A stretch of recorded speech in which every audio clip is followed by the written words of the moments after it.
오늘도 이걸 해야죠.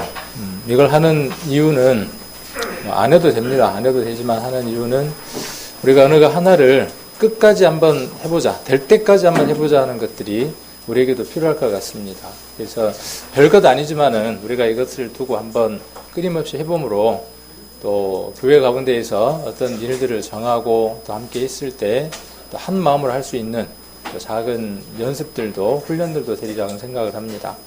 우리 잘 하시니까 그냥 짧은 시간에 바로바로 한번 해보겠습니다. 구약, 그렇죠? 구약, 그 다음에 율법서 5권, 창출, 레민신, 그 다음에 역사서 12권, 어떻게 되죠? 수산, 룻, 삼상하, 왕상하, 대상하, 스느에, 그리고 또 뭐죠? 시가서 5권, 욥, 시, 잠전, 5권, 그 다음에 대선지서 5권, 사람이 결단을 해야 된다 그래서 사람의 결단. 자, 그 다음에 소선지서 12권, 어디서부터 시작을 하죠? 호세아부터 시작하죠. 호, 열, 암, 옵, 연, 리나, 학습, 학습말. 그 다음 신약은 사복음서 4개죠. 마, 막, 능, 요. 그 다음 역사서 1권, 행. 자, 그리고 바울서신 13권, 로마서부터 시작을 하죠. 롬, 고전후, 에필골, 살전후, 딤전후, 뒷몬. 그렇죠. 자, 그 다음, 공동서신 8권, 히브리서부터 시작을 하죠. 히, 약, 배전후, 요, 1, 2, 3, 6. 이렇죠. 그 다음에, 계시록 1권, 요한계시록 개, 이렇게 됩니다. 이렇게 하는 이유는 약자를 외우기 위해서고요. 그리고 성경의 순서를 여러분들이 풀어서 이렇게 외울 수 있게 하기 위해서 이걸 하고 있습니다. 언젠가는 반드시 되고야 말 겁니다. 우리 국민교육원장 외웠던 것처럼 되는 때가 올 겁니다. 오늘은 에스겔서를 같이 한번 보시도록 하겠습니다. 에스겔서 47장입니다. 에스겔서 47장 1절 한번 보시겠습니다. 1절부터 말씀들을 같이 한번 쭉 보면서 먼저 정리를 한번 해보도록 하겠습니다. 자, 1절, 2절 한번 같이 한번 읽겠습니다. 그가 나를 데리고 전문에 이르시니 전의 전면이 동을 향하였는데 그 문지방 밑에서 물이 나와서 동으로 흐르다가 전 우편 제단 남편으로 흘러내리더라. 그가 또 나를 데리고 북문으로 나가서 바깥길로 말미암아 꺾여 동양한 바깥문에 이르시기로 본즉 물이 그 우편에서 스며 나오더라. 여기에서 전은 무엇을 말하느냐 하면 성전을 얘기를 하고 있습니다.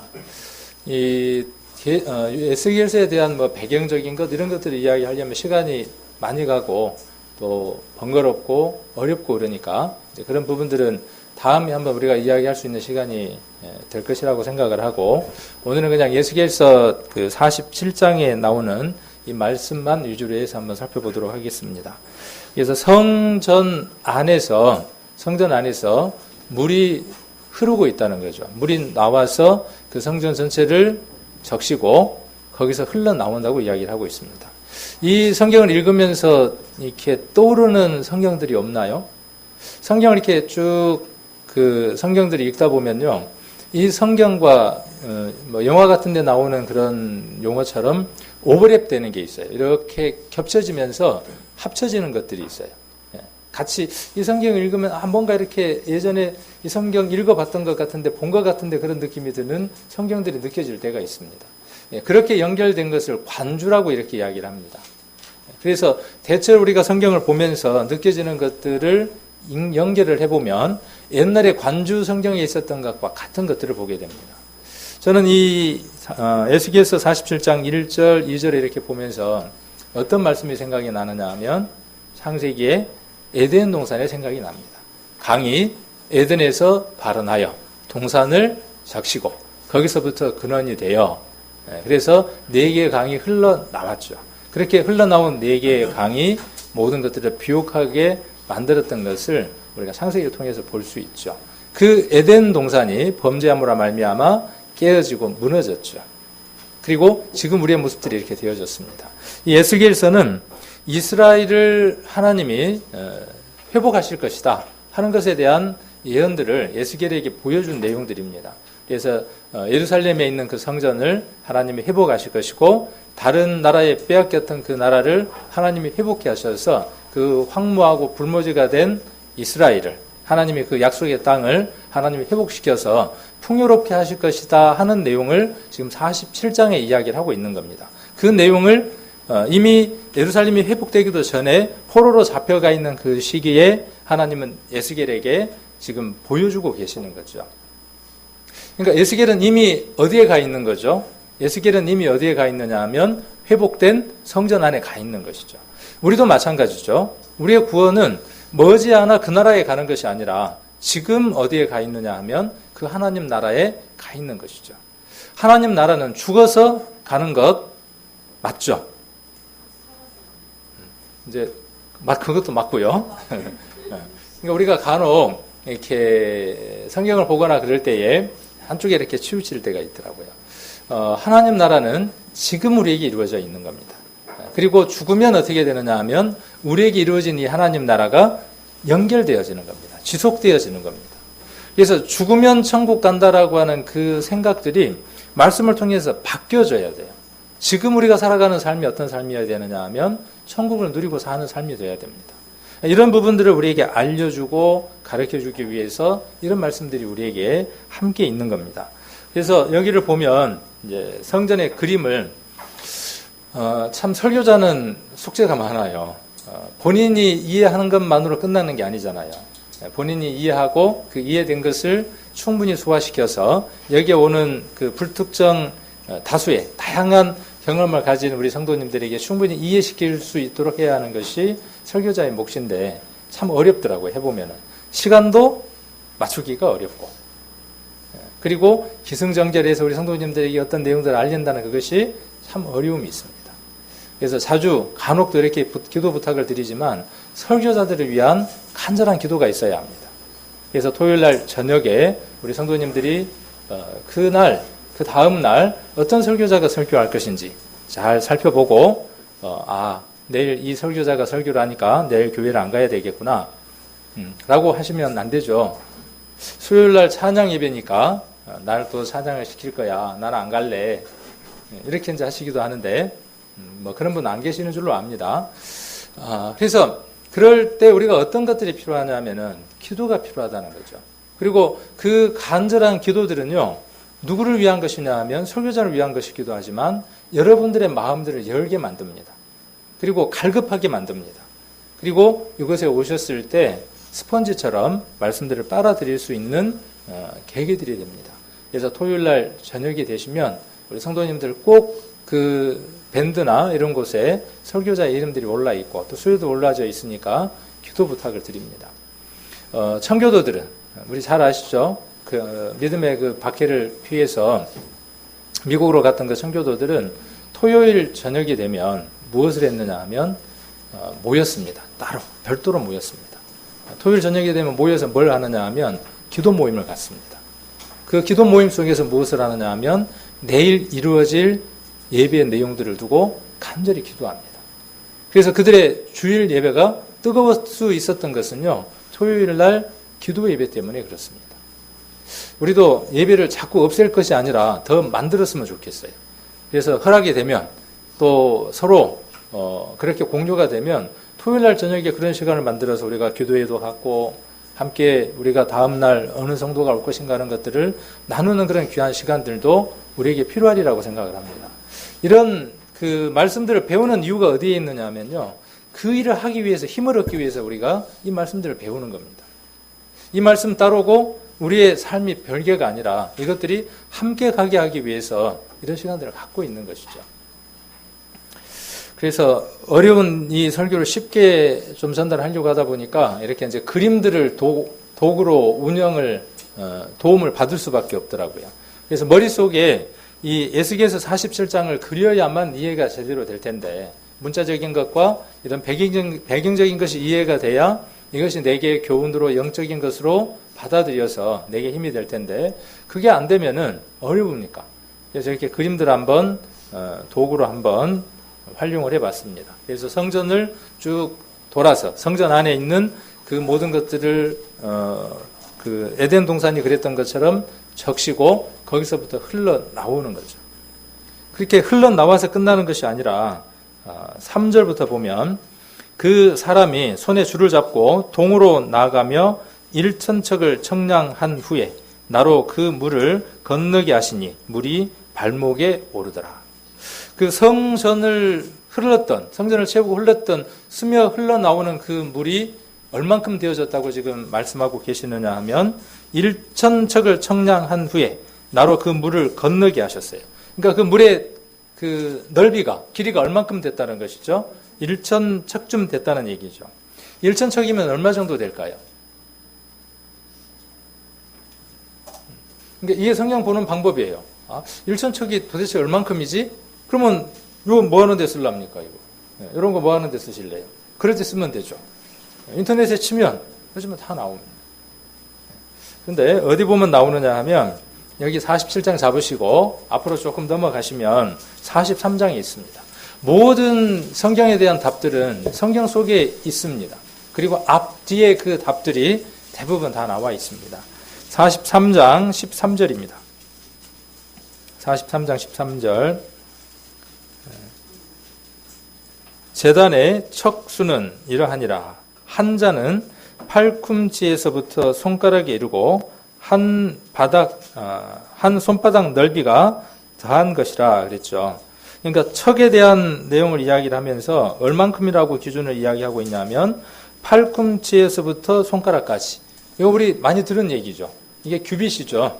한 규빗입니다. 그럼 대략 한 45cm 정도 되겠죠. 더하기, 이게 보태기. 거기에다가 얼마를 더하는 거죠? 한 손바닥 넓이를 더하는 거예요. 그러면 이렇게 해가지고 그 다음에 어떻게 해야죠? 여기에다가 한 손바닥을 이렇게 더하는 거죠. 이렇게. 그렇게 한 길이가 한 척이라고 지금 이야기를 하고 있는 거죠. 다시 그러면 47장으로 한번 돌아가 봅니다. 그러면 1,000척이면은 계산해보면 나오겠죠. 그러면 얼마 정도 되는 거죠, 이게? 한 55cm 정도로 잡을까요? 아까 그거를? 그 기준에 따라 다를 수 있어요. 손이 좀 큰 사람도 있고 적은 사람이 있고, 손바닥을 댔더니 최홍만 같은 사람도 있잖아요. 그런 사람은 휴대폰을 들고 있는데, 그 갤럭시 탭을 들고 있는데, 7인치짜리를 들고 있는데, 우리가 휴대폰 들고 있는 것 같더라고요.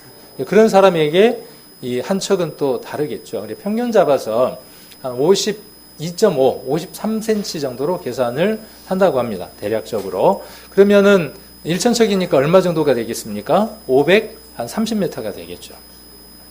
요 얘기를 왜 제가 설명을 해드리느냐 하면 성전에서 스며 나오는 그 물들이 얼만큼 지금 늘어났다는 거죠? 530m가 될 만큼 그 물이 불어났다는 거죠. 물이. 그래서 흘러내려오고 있다는 거죠. 자, 그리고 그 흘러나오는 물이 이렇게 폭이 그렇다는 거죠. 이렇게 넓이가. 그리고 깊이는 지금 얼마큼 되는 거예요. 깊이가. 지금 3절에 보니까 깊이가 얼마큼 됐습니까? 1,000척을 청량한 후에 나로 그 물을 건너게 하시니 물이 발목에 오르더니 그랬어요. 그러니까 발목에 올랐으니까 어떻게 할 수 있겠죠? 이렇게 걸어 다닐 수 있겠죠. 이 과정도 참 재밌더라고요. 그냥 휴대폰으로 그 복잡하고 시끄러운 소리를 듣는 것보다요. 이런 그림들 하나하나 찾아보는 거예요.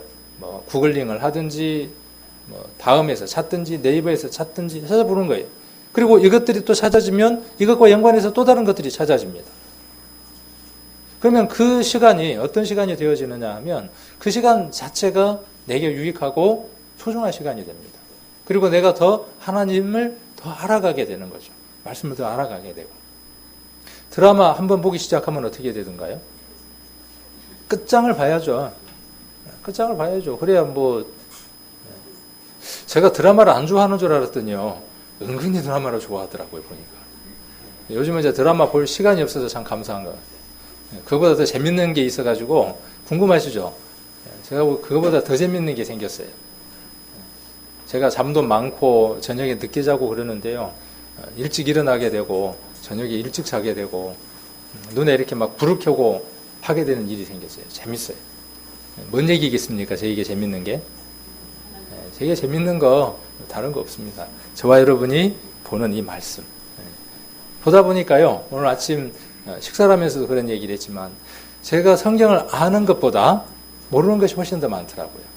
그런데 성경을 보지 않으면요. 내가 무엇을 모르는지를 몰라요. 그건 공감하시죠? 그런데도 불구하고 어떻죠? 그런데도 불구하고 내가 뭘 모르는지를 더 알려고 하지 않는 거죠. 모르는 건 부끄러운 게 아니에요. 그렇죠? 모르는 건 부끄러운 게 아닙니다.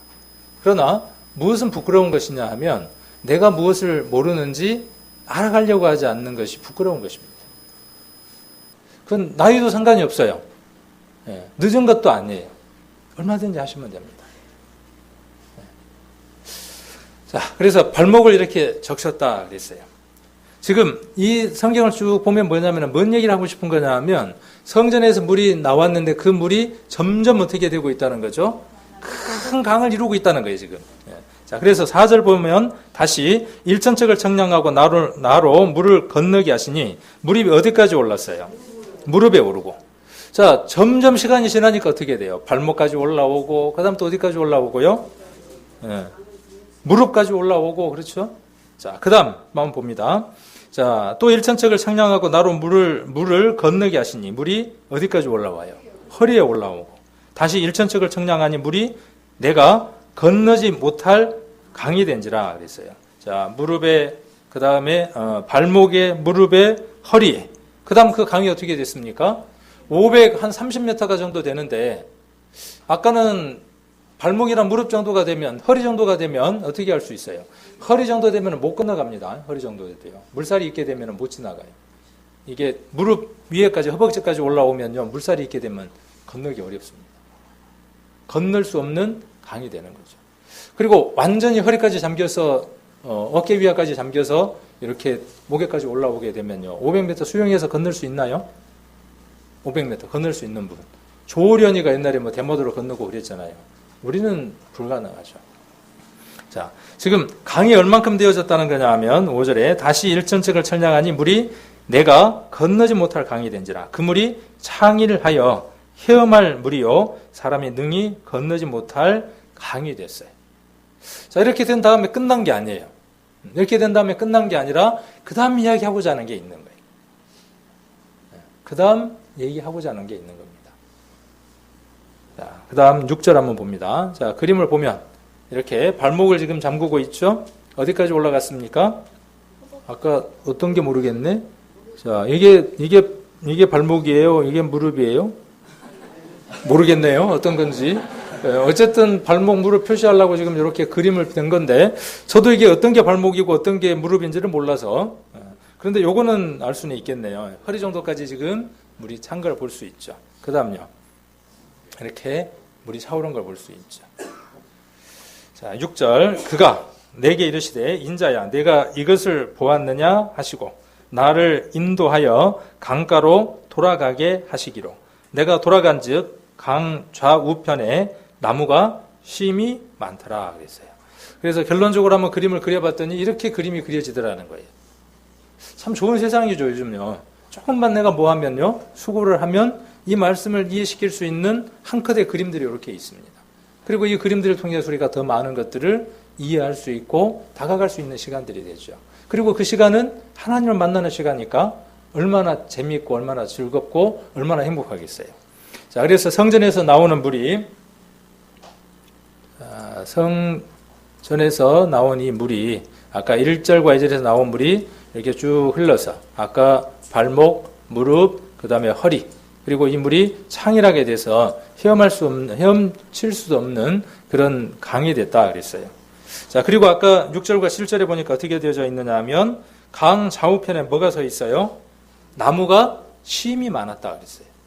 이것도 성경에 떠오르는 성경 없어요? 왜 안 떠오르는지 아십니까? 망각 때문에 그럴 수도 있고요. 아예 안 읽어서 그럴 수도 있어요. 성경을 계속해서 끊임없이 반복해서 성경을 계속 읽으면요, 이 말씀과 아까처럼 오버랩되고 겹치고 유사한 성경들을 많이 만나게 됩니다. 그래서 성경은 무엇으로 푸느냐 하면 성경으로만 푸는 거예요. 비유로 푸는 게 아니라 성경은 성경으로만 풀 수 있도록 되어 있어요. 그래서 요한계시록을 이해하기 위해서는 지금 우리가 보고 있는 에스겔서라든가 이런 내용들이 본바탕이 된 상태에서 에스겔서가 이해가 돼야 되겠죠. 그래서 이 말씀은 마치 무엇을 우리에게 떠오르게 하느냐 하면 요한계시록 22장에 나와 있는 말씀을 떠오르게 합니다. 생명수의 강이 흐르고 좌우에 시절을 따라 12가지 과일을 맺히는 그 하나님 나라가 우리에게 그려진다는 거죠. 요한계시록 22장에 있는 그 내용과 지금 에스겔서 47장에 있는 내용이 겹쳐 있는 걸 볼 수 있죠. 자, 어디를 한번 보느냐 하면 12절을 한번 봅니다. 12절. 설교도 그렇죠. 설교도 보면 한번 한 얘기를 한 20분쯤 지난 뒤에 다시 한 번 더 그 얘기를 끄집어내서 다시 한번 반복하죠. 성경도 그렇습니다. 성경의 기록들도 보면 아까 지금 6절과 7절에 한 얘기를 어디에서 다시 한 번 더 반복하느냐 하면 12절에서 다시 반복을 합니다. 강 좌우 가에는 각종 먹은 실과 나무가 자라서 그 잎이 시들지 아니하며 실과가 끊치지 아니하고 달마다 새 실과를 맺으리니 그 물이 성소로 말미암아 나옵니다. 그 실과는 먹을 만하고 그 잎사귀는 약 재료가 되리라. 이것은 물질의 세계에 속하지 않는 영원한 천국에 대한 설명일까요? 이게? 지금 요한계시록에 보면 22장에 그 천국에 대한 내용들이 나옵니다. 그게 물질의 세계일까요? 물질의 세계가 아닐까요? 설명들을 보면 요한계시록에 나와 있는 그 설명들을 보면 물질의 세계에 속한 것들로 설명이 되어져 있습니다. 천국은 설명되어 줄 수 없어요. 하나님 나라, 하나님이 계신 그 영원한 나라는 이 글에다가 기록할 수가 없습니다. 왜요? 이 글에 기록될 수 있는 제한된 곳이 아니기 때문에. 그래서 우리가 이 세상을 살아가면서 하나님 나라를 누리고 살아가는 것만큼 이해되어질 수 있는 우리의 언어로만 기록되어져 있는 겁니다. 만일 하나님 나라에 여기 47장에 여기가 천국이라면 하나님 나라에 약재가 필요하다. 그러면 그 천국 문제가 있죠. 천국은 어떤 곳이어야 되는데? 아픈 곳이 없어야 되는데. 근데 여기 보니까 그 잎사귀로 뭘 쓴다 그랬어요? 약 재료로 쓴다 그랬으니까. 그러니까 이것은 우리를 하나님 나라가 어떤 곳인가 하는 것들을 이해시키기 위해서 우리의 언어들을 가져다가 지금 설명하고 있는 것이죠. 우리는 영원한 하나님 나라를 우리의 언어로 표현할 수 없고 또 들을 수 없지만 이 말씀들을 통해서 우리 안에 그것이 이루어질 때 우리들 심령 안에 글로 표현할 수 없는 하나님 나라를 체험하고 살아가게 됩니다. 또 그렇게 살아가야만 그것이 정상적인 그리스도인입니다. 그 심령 안에 그것을 체험하지 못하고 불같은 것을 체험하고 살아간다면 비록 그의 죄가 객관적으로 다 사함을 받았다고 할지라도 그 심령은 지옥 같은 삶을 살아가는 겁니다. 이런 말씀들이 우리에게 필요한 이유가 그래서 필요한 겁니다. 그래서 강 좌우가에 각종 먹을 실과 나무가 자라서 여기 보니까 나무가 그런데 어떤 나무예요? 좀 특이한 나무죠. 달마다 뭘 맺혀요? 달마다 새 실과를 맺혀. 이런 나무 보셨습니까? 이런 나무? 매달 새 실과가 맺혀. 자, 이것은 무엇을 설명하기 위한 것이냐 하면, 무엇을 더 확실하게 더 표현하기 위한 것이냐 하면, 앞에 그 물이 그랬죠? 그 물이 성소로 말미암아 나왔다라고 하는 것을 설명하기 위한 것이고, 그 다음, 이제 어디로 한번 가보느냐 하면, 8절로 한번 가보겠습니다. 그래서 이 그림 이제 이해가 되시죠? 기억되실 수 있겠죠? 이렇게 좌우에 강이 있고 좌우에 이렇게 나무들이 있고 달마다 새 실과를 맺히는 아주 특별한 나무. 그리고 그 나무 잎사귀를 가져다가 쓰기만 해도 어떻게 됩니까? 재료가 되는 거예요. 약 재료가 되는 거예요.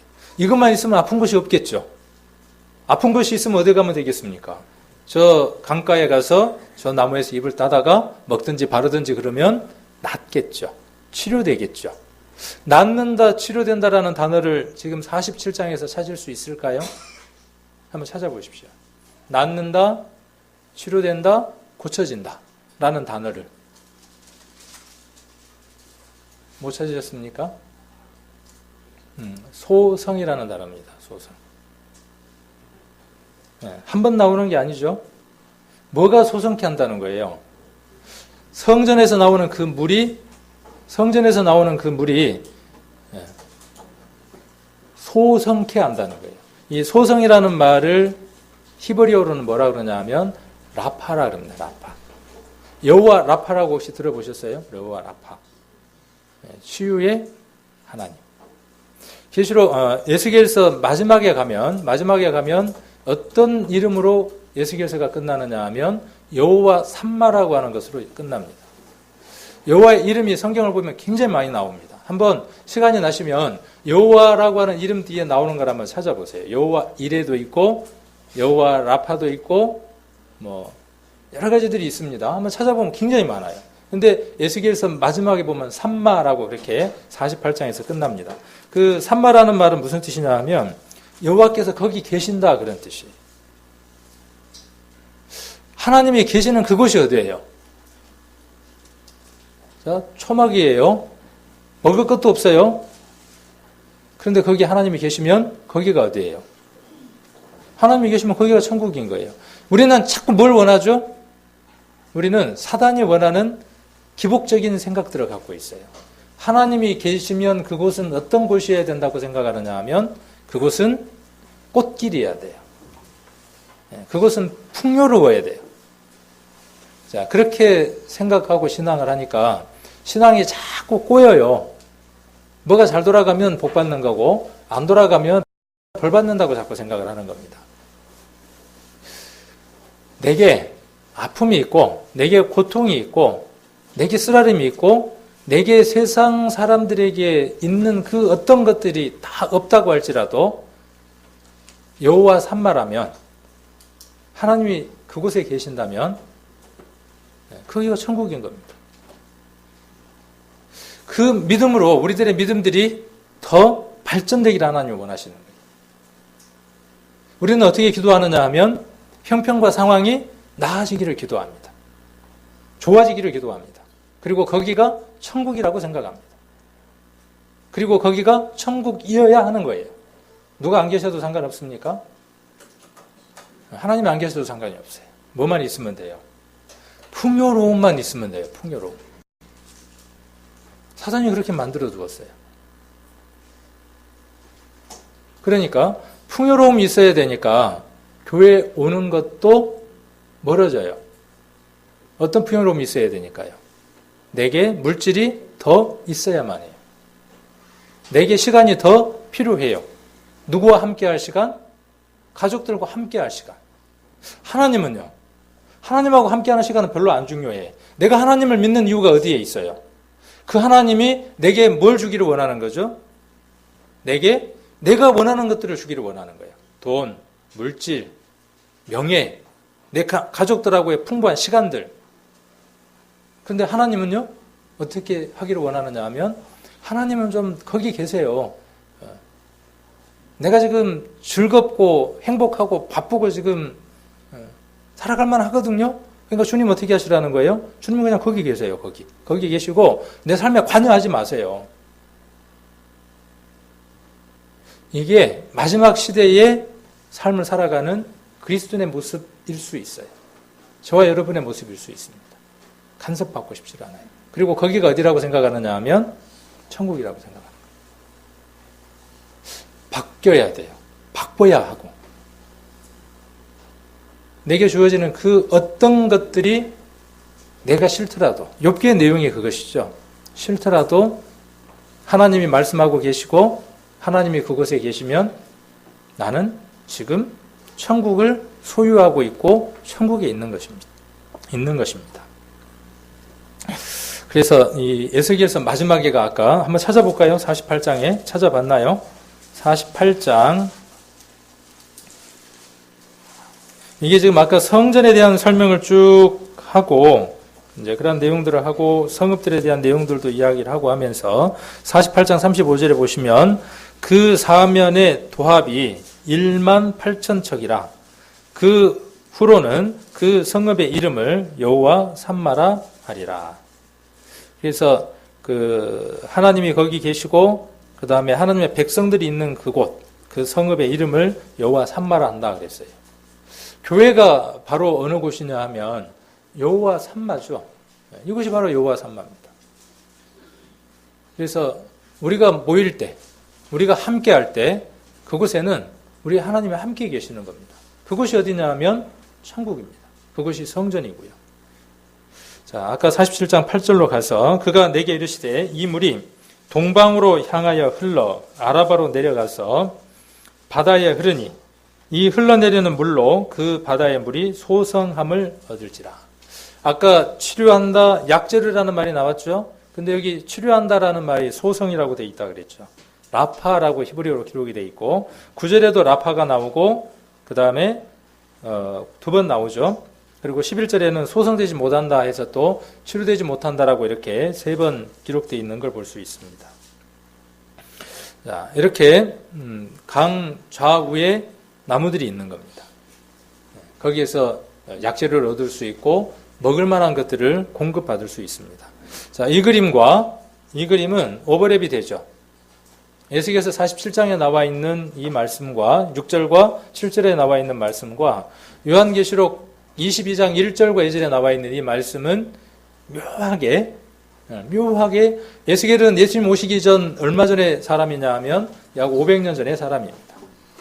그리고 요한은 예수님 오시고 난 이후에 한참 이후의 사람이에요. 그들이 본 내용이 동일한 내용을 봤다는 것이죠. 다른 내용을 본 것이 아니라. 저와 여러분에게 보여주시고자 하는 영원한 하나님 나라, 그리고 지금 우리 안에 누리고 살아가게 하기 원하는 그 나라, 그 나라를 요한도 누리고 살았고 에스겔도 누리고 살았어요. 그 포로 상황에서 힘든 상황들 속에서도. 그러면 지금 우리에게도 하나님 마찬가지라는 거예요. 지금 에스겔이 보았던 이것과 요한이 보았던 이것은 동일한 것이고 그들은 이 속에서 이루어질 이것들을 보며 기뻐하고 자기 안에 이루어진 하나님의 그 영역들 속에서 기뻐하며 감사했다는 것이죠. 그래서 비록 반모섬에 유배를 갔을지라도 그것은 유배가 아니라 그곳이 곧 어디였느냐 하면 하나님이 함께하는 천국이었어요. 이것이 앞서간 믿음들을 가진 믿음들의 선진들의 믿음들입니다. 저와 여러분의 믿음도 이 믿음이 돼야 하겠죠. 하나님이 성전에 그 물이 흘러나오게 하는 그 목적이 어디에 있냐 하면 여기에 있는 겁니다. 자, 여기 아까 8절에 보시면 물이 동방으로 향했다 그랬죠, 이제. 그래서 어디로 갔습니까? 아라바로 갔어요. 아라바? 뭐 아라바가 아라바인갑다. 그러면 그냥 또 재미없어요.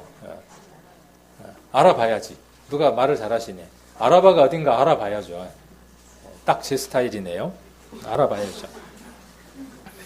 자, 그리고 바다에 흘러 들어갔어요.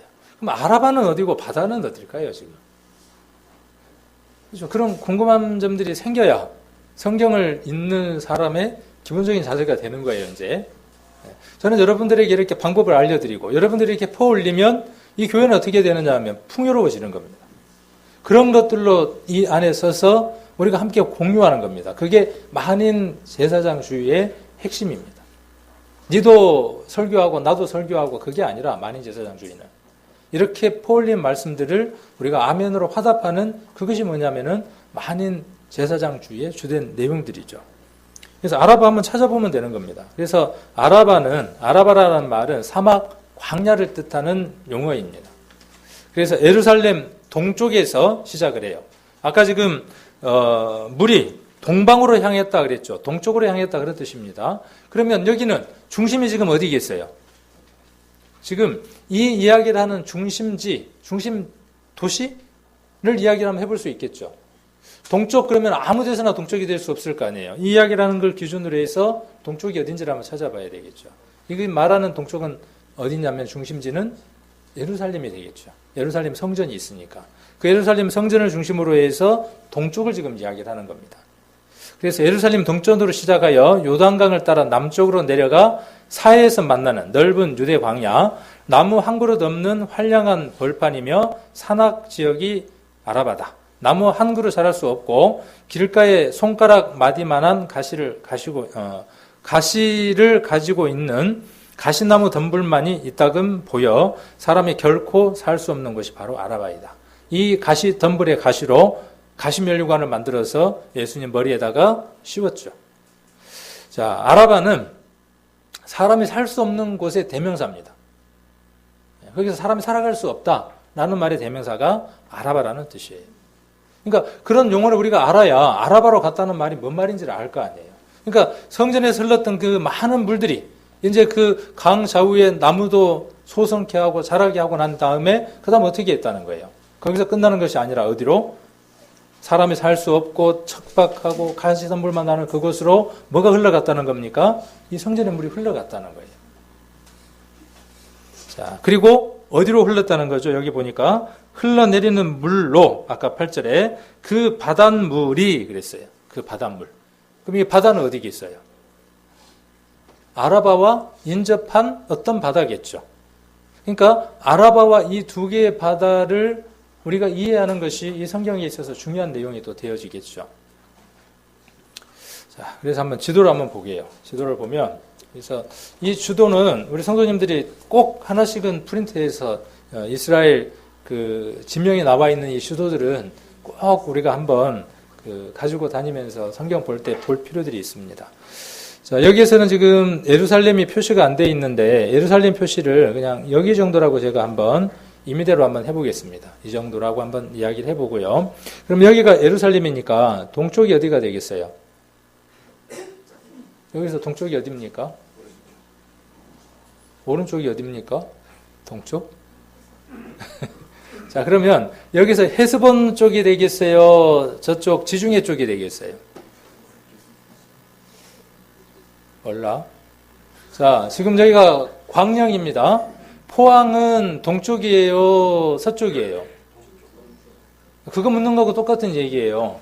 근데 우리는 이게 익숙하지 않죠. 왜냐하면 남은 나라니까. 근데 우리나라에서 저기 지금 여기서 군산을 가려면은 광양서 군산을 가려면 어느 쪽으로 가야지? 어느 방향으로 가야지? 모르는 사람도 있어요. 지리 감각이 없는 사람. 어느 쪽으로 가야죠? 서해안 쪽으로 가야죠. 서쪽으로. 그죠? 네, 군산은 서쪽에 있으니까. 그런 개념하고 같은 거예요. 그러니까 예루살렘으로 보았을 때의 동쪽은 어디가 되느냐 하면 지금 사해가 있는 쪽이 동쪽이 되어져요. 그렇게 되겠죠. 그래서 이 일대, 여기서부터 시작해서 요 일대, 지금 제가 빨간색으로 칠하는 이 일대 전체를, 이 전체를 뭐라고 부르느냐 하면 아라바라고 이렇게 부릅니다. 그런데 협소한 의미로, 넓은 의미로는 아라바가 그렇게 되어지고 협소한 의미로는 어디부터 어디까지를 아라바라고 협소한 의미로 쓰느냐 하면 여기 사해가 끝나는 남단, 여기가 남단 맞나요? 사해 남단? 맞죠? 방위도 이제 잘 알아야죠. 사해 북단 그러면 어디가 되겠어요? 그러면 예루살렘 동쪽 끝으로 쭉 가면 어디를 만나느냐 하면 사해 북단을 만나는 거예요. 그러니까 그걸 머릿속에 그리면 이 말씀이 쉽게 이해가 되어져요. 그러니까 성전에서 흘렀던 그 물이 아까 그렇게 폭넓은 물을 이루고 깊은 강을 이루어서 그 물들이 어디로 흘러간다고요? 지금 사해로 흘러 들어가는 거예요. 자, 그러면 이제 힌트가 떠오르죠. 사해는 어떤 곳이에요? 창세기 때부터 시작을 해서 염해라고 불리웠던 곳이죠. 한번 물이 들어가면 흘러내려가지 않고 거기에서 자연 증발되어져서 염도가 자연 바다보다 6배나 높은 곳이죠. 거기에 생명체 살 수 있어요, 없어요? 그러면 아라바와 지금 여기 이 바다라고 하는 두 개의 의미는 인접된 것이죠.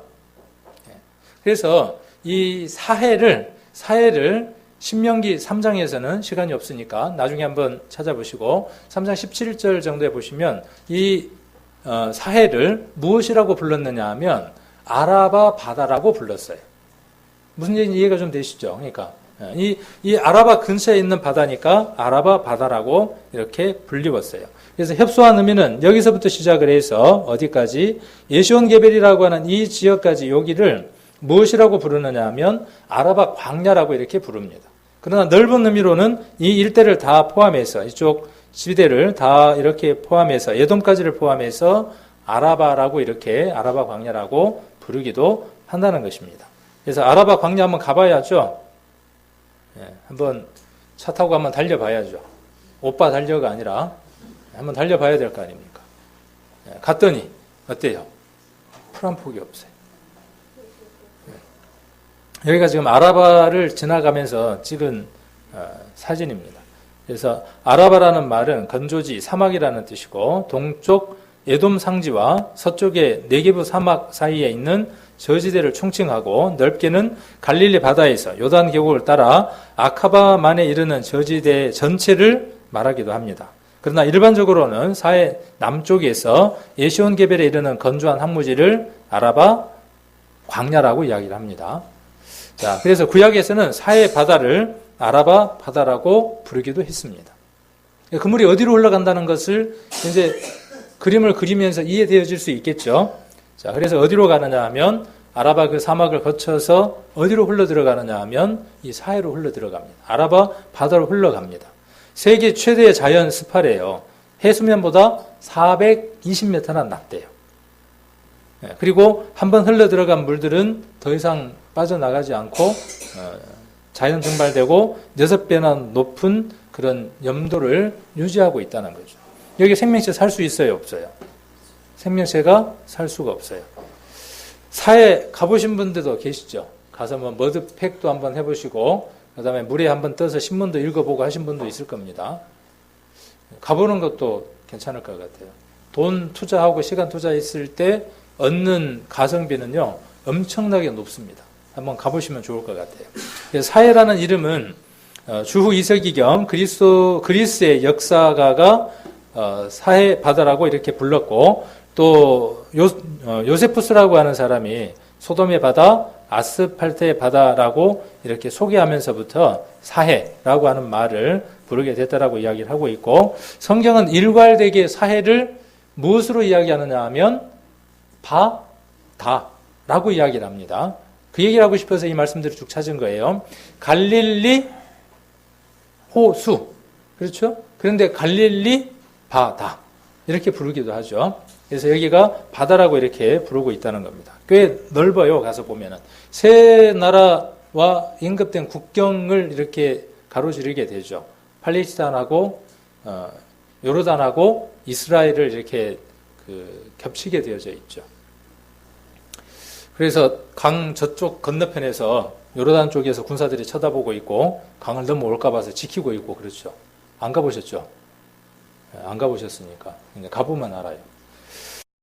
자, 그래서 사해는 아랍어로 로세 바다로 불리고 있고 성경에서 여매, 그 다음에 아라바 바다, 동해, 동쪽에 있으니까 동해가 되는 거죠. 그 다음에 성서시대에는 소돔과 고모라, 아드마, 소바임, 소알 등의 도시가 이 지역에 있었어요. 그리고 이스라엘과 요르단, 팔레스타인, 여러 지구와 함께 겹쳐 있습니다. 그래서 블레셋 얘기라든지 여러 얘기들이 이 지역을 주변으로 해서 성경에 기록되어 있는 것이죠. 자, 이렇게 흘러 들어가면 어떻게 되겠어요, 이제? 아라바가 어떻게 되겠죠? 아라바가 기름지게 되겠죠. 사해가 어떻게 되겠습니까? 사해가 물고기 한 마리 살 수 없는 그 사해 바다가 어떻게 되겠죠? 물고기가 살 수 있는 곳이 돼요. 성경은 참 독특합니다. 문자적으로 실제로 이것이 실현되고 성취되기도 하고요. 이것이 우리 신앙인의 내면 가운데에 이것이 이루어지기도 합니다.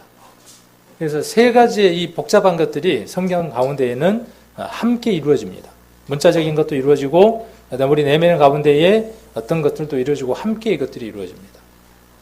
어떤 방법으로 아라바와 사해가 기름지고 물고기가 살 수 있는 땅이 되게 될는지는 모르겠지만 일단은 어디에서 흘러나와야죠?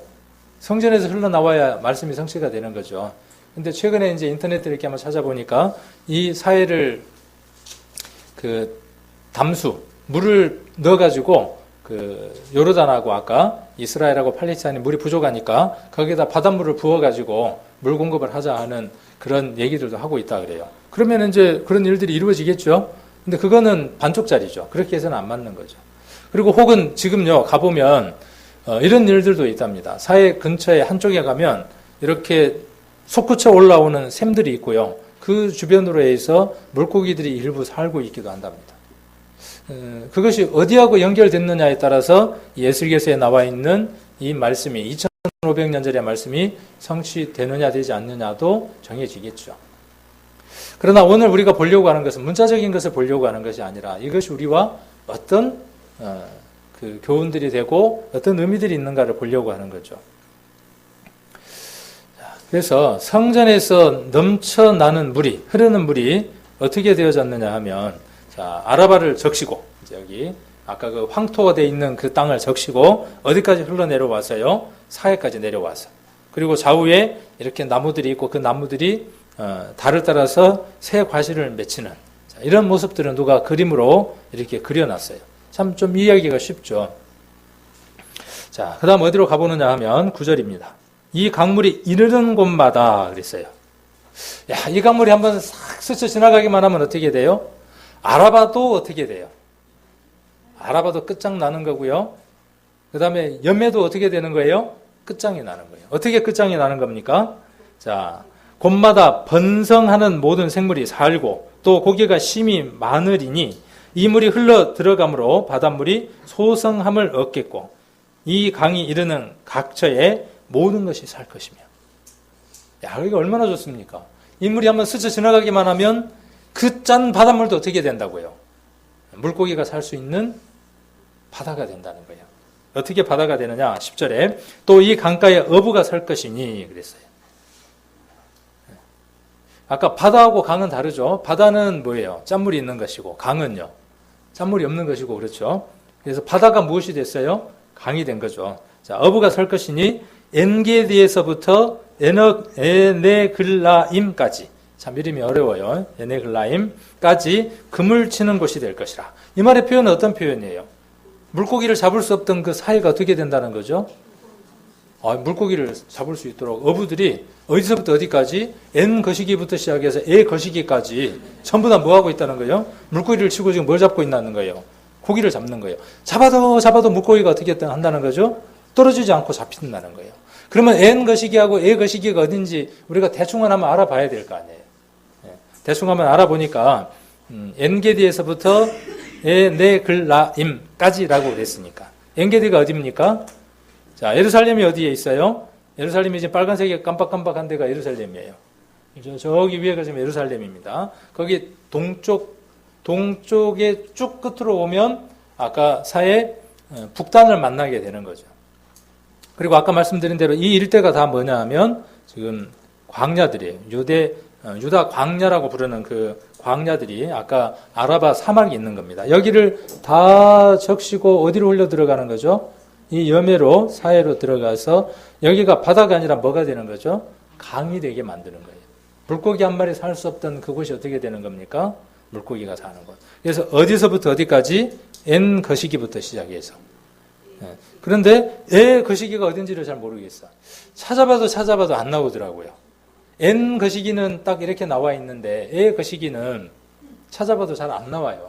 딱 한 군데 그림에서 이렇게 에네글라임이 여기일 것이다라고 이렇게 추정하는 그림만 있더라고요. 이제 확실한 건 아니니까 그냥 우리가 그렇게 한번 추정을 해보는 거죠. 그러면 한번 그림을 그려보면 어디만큼 되겠어요? 여기만큼이 되겠죠. 대략 거리를 재면 키로수로 얼마 정도 될까요? 5km? 이 인터넷 같은 데 찾아보니까 30km 정도가 된대요. 그러니까 상당히 먼 거리가 되는 거지, 거리가. 그 거리에서 뭘 할 수 있도록? 물고기를 잡을 수 있도록. 자, 그런 곳이 어떤 곳이 되어지느냐 하면 사회가 회복된 곳이 되어지는 거죠. 성전의 물이 어때요? 모든 것들을 소성시키고도 남을 만한 힘이 있는 거죠. 자, 그러나 11절 한번 봅시다. 11절을 보시니까, 자, 11절을 보니까 그 진펄과 개펄은 소성되지 못하고 소금 땅이 될 것이며 그랬어요. 이 말씀을 보면서 뭐 이렇게 좀 겹쳐지는 것도 없어요? 이 말씀을 보면서 이렇게 겹쳐지는 거? 우리가 지난번에 이야기했던 씨 뿌리는 비유하고 겹쳐집니다. 씨가 뿌려지고 생명수의 강이 흘러서 모든 곳에 다 흘러가는데, 그렇죠? 아까 아라바도 그렇고 사해 바다에도 그렇고 이 강물이 흘러가서 소성케 하고 번성케 있습니다. 그런데 똑같은 물이 흘러감에도 불구하고 안 되는 곳이 있네요. 그렇죠? 안 되는 곳이 있어. 안 되는 곳이 어떤 곳이에요? 진펄과 개펄이 안 되는 거예요. 교회 안에 생명의 말씀이 늘 떨어집니다. 전도집회 때 복음의 말씀, 생명의 말씀이 늘 떨어지지만 되는 사람이 있고 안 되는 사람이 있는 것처럼. 어느 사람은 안 되느냐 하면 진펄과 개펄은 안 되는 거예요. 근데 진펄과 개펄이 안 된다는 말이 아니죠, 지금요. 소성케 될 수 있는데 그 진펄과 개펄이 그것을 밀어내면, 부정하면 그 말이에요. 복음은 모든 사람들에게 열려져 있습니다. 지금 지옥 갈 사람 아무도 없다고 우리가 복음 풀 때 이야기를 하죠. 누가 지옥 가는 겁니까? 진리의 말씀을 거부하는 자. 그 진리의 말씀을 거부하는 자가 바로 누구냐 하면 진펄과 개펄입니다. 또 다른 표현으로 오늘 구원받은 우리들에게 하나님의 생수의 강이 우리들 심령 안으로 흘러 들어오는데 그 말씀이 우리에게 흘러 들어올 때 아라바처럼 딱딱해지고 건조해져서 먼지만 날리는 가시덤불만 자라는 그 땅에 성전에서 흐르는 물이 우리에게 흘러 들어오게 되면 그 마음이 변화된다는 거죠. 저와 여러분의 마음은 어떤 마음이 되어야 되느냐 하면 그 아라바 같은 마음이 돼야죠. 비록 옥토는 아닐지라도 말씀이 우리에게 스며들어 오면 우리의 말씀들이 반응하고 촉촉히 젖어져야 된다는 거죠. 그 염해처럼 짜고 눈이 쓰린 시기와 질투와 온갖 세상 것들로 가득 차서 그 어떤 것도 잘할 수 없는 우리의 마음의 심령의 그 염해 속에 생명의 말씀이 우리에게 스며들어 오면 그때부터 무엇이 자라기 시작해야 되느냐 하면 나무도 자라야 하고 또 고기들도 자라서 어부가 그물질을 할 수 있는, 또 이 어부가 그물한다는 것은 뭐하고 또 연관이 돼요? 예수님이 부활하시고 난 이후에 고기를 잡으러 갔던 제자들에게 그물을 배 오른편으로 던져보라고 했던 그 말씀들이 기억이 나죠. 그물이 찢어지도록 물고기를 잡았어요. 그러나 그물은 찢어지질 않았죠. 그 물고기 누가 잡수시고 싶어 했냐면 예수님이 드시고 싶어 했죠. 이런 말씀들 우리는 한번 연결 지어볼 수 있는 거죠. 저와 여러분의 마음이 만일 진펄이와 개펄이라면요, 소성케 될 수가 없습니다. 소금 땅 그대로 남겨져 있는 겁니다. 그래서 진펄은 삐차라고 한다네요. 히브리어로 늪이라는 뜻이래요. 그래서 강도 육지도 아닌 거예요. 참 복잡한 거죠. 강이거나 육지거나 그러면 뭔가 바다거나 육지거나 그러면 답이 나올 텐데 강도 아니고 바다도 아니고 육지도 아니에요. 그래서 진흙수렁인 늪지대를 말하고, 이 지대는 우기가 되면 바닷물이 넘쳐서 덮게 되는데 건기가 되면 마르게 되어 바닷물의 염분으로 인해 풀이나 채소나 곡물이 전혀 자랄 수 없는 곳이에요. 이곳은 마른 땅도 아니고 물속도 아닌 중간지대예요. 저와 여러분이 혹 이 진펄일 수도 있어요. 이건 경고예요. 그렇죠? 복음의 말씀이 던져질 때에 우리가 경고하잖아요. 이 말씀을 거부하면, 받아들이지 아니하면 이렇게 우리가 경고하는 것처럼 오늘 저와 여러분에게 이 말씀 우리에게 경고하시는 겁니다. 하나님의 말씀은 능력이 있어서 우리를 소성케 하고 번성하게 하지만 우리가 그것을 거부하고 밀어낼 때에는 소성케 될 수가 없다는 겁니다. 짭짤한 그 바다 그대로 남겨져 있는 겁니다.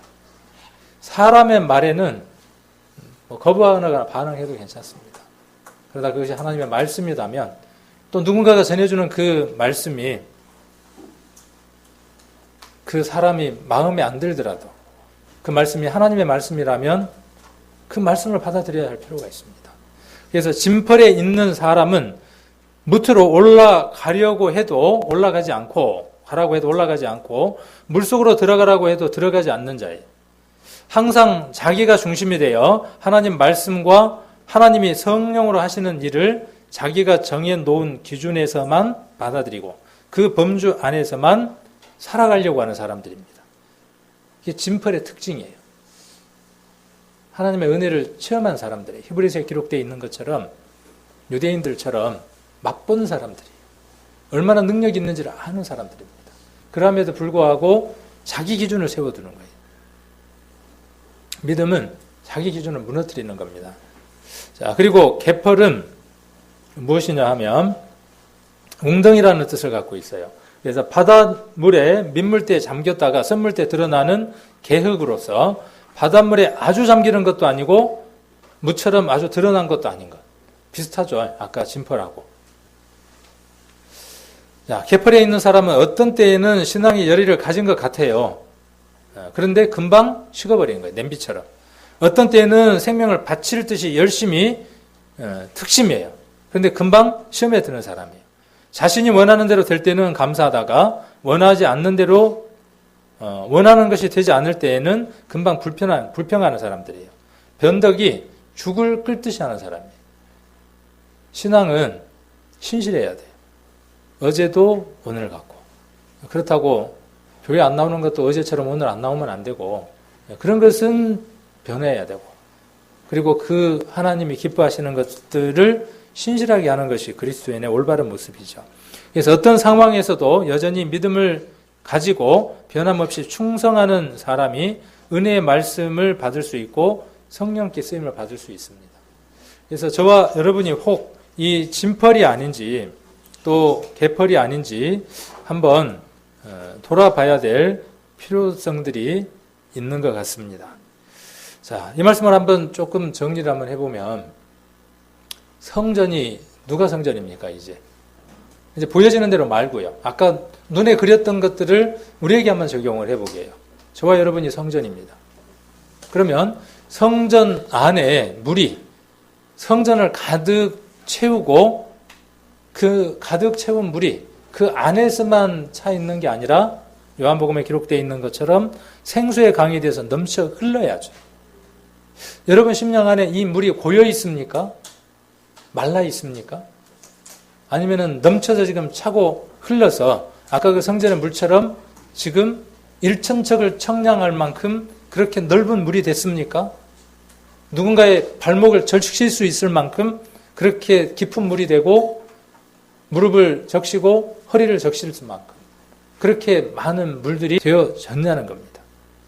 그리고 우리가 가는 그곳에 그 물이 있음으로 말미암아 말라버린 그 사람들을 번성케 하고 소성케 할 수 있는 사람들이 누구냐 하면 저와 여러분이어야 됩니다.